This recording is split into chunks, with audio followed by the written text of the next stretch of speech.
नमस्कार। मैं पीडी यादव आप सबका बोलते भाग झड़ में स्वागत करता हूँ। देखिए, संतों महापुरुषों का ये कहना है कि अगर कोई घर विघटित होता है, कोई समाज हो या राष्ट्र हो, तो सबसे बड़ी जिम्मेदारी जो है शब्द की आती है, बोली की आती है। बोली के कारण ही कोई घर विघटित होता है, कोई समाज विकसित होता है। एक शब्द मेडिसिन औषधि काम करती है और एक ही शब्द पॉइजन जहर का काम करता है। यदि बोलने का तहजीब नहीं है, शब्द सही तरीके से न बोला जाए तो विघटन होना ही होना है। तो हमारे कबीर साहब का कहना है कि शब्द शब्द सब कोई कहे, शब्द के हाथ न पाँव। ध्यान दीजिएगा, शब्द शब्द सब कोई कहे, शब्द के हाथ न पाँव, और एक शब्द करे औषधि, एक शब्द करे घाव। और ख़ास करके जो है पुरुष पे तो कम, अगर महिलाओं की बोली संयमित नहीं है तो भाई भाई में लड़ाई नहीं होती है। देखिएगा, बंटवारा तो तब होता है जब बाहर से महिलाएं आती हैं और बोली की असंयमित बात होती है, तभी भाई भाई में बंटवारा भी होता है, नहीं तो सवाल ही नहीं है। हमारी बात को अंथा मत लीजिएगा, जो भी है सच्चाई है, आप परीक्षण कर देखिए। तो उन्होंने कहा कि एक शब्द औषधि काम करता है और एक शब्द घाव का काम करता है। आपको पता है महाभारत होने का कारण क्या है? महाभारत केवल वाणी की वजह से हुआ, बोली की वजह से हुआ, और कोई कारण नहीं है।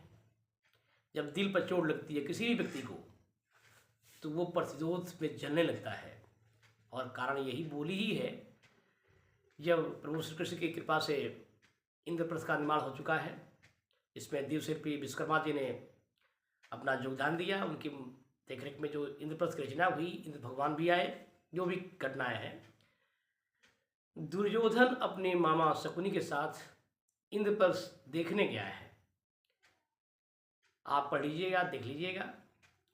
एक जगह पानी में गिर जाता है। व्यवस्था ऐसी घर की रचना बनी हुई है, बहुत लंबी चौड़ी बात हम नहीं करना चाहेंगे, लेकिन जो जा रहा है तो पानी में गिरा, और महारानी द्रौपदी हस्तिनापुर की पटरानी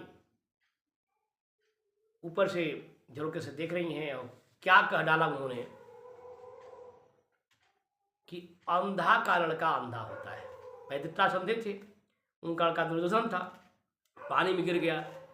तो ये असंयमित वाणी ही महाभारत का कारण बना है।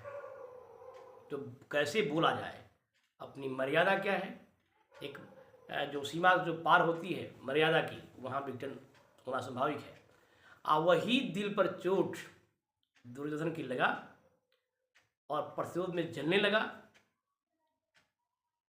और ये मन में ठान लिया कि तुमको अपने जंघे पर बैठाऊंगा। और दुर्दशा हुआ, और द्रौपदी को क्या क्या हुआ सहना पड़ा, ये तो आप जग जाहिर है, आप जानते ही हैं। तो ये असंयत वाणी है। तो सच्चाई यही है कि वाणी अगर वैसा नहीं बोली होती तो दुर्योधन का ये प्रतिशोध, ये समस्या नहीं आता। तो हमारा घर विकसित होता है, इसके पीछे हमारा राष्ट्र समाज जो भी विकसित होता है, बर्बाद होता है, जिससे असंयत वाणी, और खास करके नारी की वाणी। अगर महिलाओं की वाणी संयत नहीं है तो आप घर का विघटन स्वाभाविक है, क्योंकि नारी की वाणी बहुत जबरदस्त व्यंग करती है और दिल पर चोट करती है। गोली का घाव भर सकता है कि बोली का घाव नहीं भरता, ऐसा कहना भी है महापुरुषों का। तुम बोले, स्पीकिंग बिफोर थिंकिंग, बोलने से पहले सोचें कि क्या किया जाए। देखिए, एक जगह रहीम शाह लिखते हैं, रहीमन जीवा बाबरी कह गई सड़क पतार। ये जीवा तो कह चली गई, अंधा कड़ का अंधा होता, चली गई कह करके। लेकिन महाभारत हुआ, बहत्तर कोई से मारी गई। तो क्या है, रहीमन जीवा बाबरी कह गई सड़क पतार, कह करके अंदर चली गई, आपे तो भीतर गई जूती खाद का पार। कहीं भी देख लीजिए, जाए किसी चौराहे पर आप किसी लड़की को आई लव यू बोल दीजिए, उल्टा कमेंट कर दीजिए। अगर लड़की गुस्सा कर एक जूती निकाली, आप तो एक जूती निकाली, जनता सामने आ गई तो 50 जूता गिरेगा आपके ऊपर, हम हो चाहे कोई भी हो। तो वाणी का संयम नहीं है तो ये समस्या आएगी। तो वही रहीम साहब का ही बात है कि आपे तो भीतर गई जूती खाद का पार। हमारा शास्त्र कहता है क्या, प्रिय वाक्य प्रदान सर्वे तुष्यन्ति जंतवः तस्मात् भक्तिरं किम देता। प्रिय वाक्य बोलने से जंतु भी संतुष्ट होते हैं। तो ऐसे वाणी बोलने में क्या मुश्किल है, क्या दृढ़ता दिखानी है। तो यदि हम घर को चलाना है, महिलाएं भी अपने ज़बान पर अपने नियंत्रण करके बात करें तो घर चलेगा, नहीं तो ये संसार है, ये तो चलता रहेगा। टूटना फूटना त्याग का विधान है।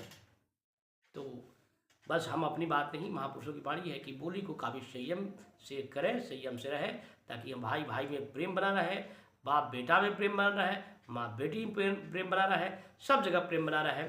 फिर हम मिलते हैं आपके साथ, आपके उन आदर्शों के साथ। तब तक के लिए नमस्कार।